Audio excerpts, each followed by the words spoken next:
ಕರ್ಪೂರ ಎಂದೊಡನೆ ದೇವಸ್ಥಾನಗಳಲ್ಲಿ ಮಾಡುವ ಕರ್ಪೂರದ ಆರತಿಯೇ ನೆನಪಾಗುವುದು ಸರ್ವೇ ಸಾಮಾನ್ಯ. ಅದರಲ್ಲಿ ಬಹು ಉಪಯುಕ್ತ ಕರ್ಪೂರ ಎಂದರೆ ಭೀಮಸೇನಿ ಕರ್ಪೂರ. ಏನಿದು ಭೀಮಸೇನಿ ಕರ್ಪೂರ, ಇದರ ಉಪಯೋಗಗಳೇನು ಎನ್ನುವ ವಿಚಾರವನ್ನ ಇಂದು ನೋಡೋಣ. ಕರ್ಪೂರಗಳಲ್ಲಿ ಹಲವು ವಿಧ. ಕೆಲವು ರಾಸಾಯನಿಕ ಯುಕ್ತವಾಗಿದ್ದರೆ ಇನ್ನು ಕೆಲವು ನೈಸರ್ಗಿಕವಾಗಿ ಸಿಗುತ್ತವೆ. ಇವುಗಳ ಪೈಕಿ ಭೀಮಸೇನಿ ಕರ್ಪೂರ ಅತ್ಯಂತ ಶುದ್ಧವಾದ ಕರ್ಪೂರ. ಇದನ್ನು ಆಹಾರ ಮತ್ತು ಔಷಧಗಳಲ್ಲಿ ಹೆಚ್ಚಾಗಿ ಬಳಸಲಾಗುತ್ತೆ.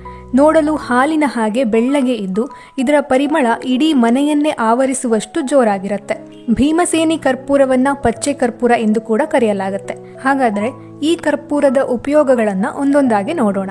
ಭೀಮಸೇನಿ ಕರ್ಪೂರವನ್ನ ಸ್ವಲ್ಪ ನೀರಿನಲ್ಲಿ ಮಿಶ್ರಣ ಮಾಡಿ ಹಣೆಗೆ ಹಚ್ಚಿದರೆ ತಲೆನೋವು, ತಲೆಭಾರ ಕಡಿಮೆಯಾಗುತ್ತೆ.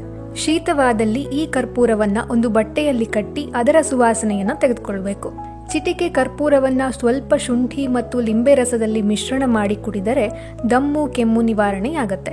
ಈ ಕರ್ಪೂರವನ್ನ ಕಂಕುಳ ಸಂಧಿಗೆ ಹಚ್ಚಿದರೆ ಬೆವರಿನ ವಾಸನೆ ಕಾಡೋದಿಲ್ಲ. ಕರ್ಪೂರವನ್ನ ಸ್ವಲ್ಪ ಉಪ್ಪು ಮತ್ತು ಲವಂಗದೊಂದಿಗೆ ಮಿಶ್ರಣ ಮಾಡಿ ಹಲ್ಲು ತಿಕ್ಕಲು ಉಪಯೋಗಿಸಬಹುದು. ಲಿಂಬೆ ರಸ, ಜೇನುತುಪ್ಪ ಮತ್ತು ಚಿಟಿಕೆ ಪಚ್ಚೆ ಕರ್ಪೂರವನ್ನ ಕುಡಿದರೆ ರೋಗ ನಿರೋಧಕ ಶಕ್ತಿ ವೃದ್ಧಿಸುತ್ತೆ. ಈ ಕರ್ಪೂರವನ್ನ ತುರಿಕಜ್ಜಿಗಳ ಮೇಲೆ ಹಚ್ಚಿದರೆ ಸಮಸ್ಯೆ ತಟ್ಟನೆ ಪರಿಹಾರವಾಗತ್ತೆ. ಇನ್ನು ಸಣ್ಣ ಬಟ್ಟೆಯಲ್ಲಿ ಕಟ್ಟಿ ತಲೆದಿಂಬಿನ ಕೆಳಗೆ ಇಟ್ಟು ಮಲಗಿದರೆ ಚೆನ್ನಾಗಿ ನಿದ್ರೆ ಬರುತ್ತೆ.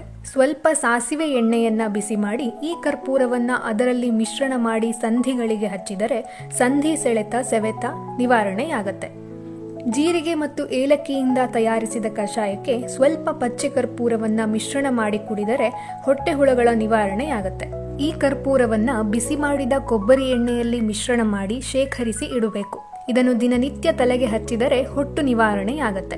ಹಲ್ಲು ನೋವು ಇದ್ದಲ್ಲಿ ಸ್ವಲ್ಪ ಭೀಮಸೇನಿ ಕರ್ಪೂರವನ್ನ ಹಲ್ಲುಗಳಿಗೆ ತಿಕ್ಕಿದರೆ ಸಾಕು, ನೋವು ನಿವಾರಣೆಯಾಗತ್ತೆ. ಪಚ್ಚೆ ಕರ್ಪೂರವನ್ನ ಹುತ್ತದ ಮಣ್ಣು ಮತ್ತು ಲೋಳೆ ಸರದೊಂದಿಗೆ ಮಿಶ್ರಣ ಮಾಡಿ ಮುಖಕ್ಕೆ ಹಚ್ಚಿದರೆ ಮೊಡವೆಗಳು ತಟ್ಟನೆ ಪರಿಹಾರವಾಗತ್ತೆ. ನೆನಪಿಡಿ, ಮಾರುಕಟ್ಟೆಯಲ್ಲಿ ಪರಿಶುದ್ಧವಾದ ಭೀಮಸೇನಿ ಕರ್ಪೂರ ಅಂದ್ರೆ ಪಚ್ಚೆ ಕರ್ಪೂರವನ್ನೇ ಕೊಂಡು ಬಳಸಿ.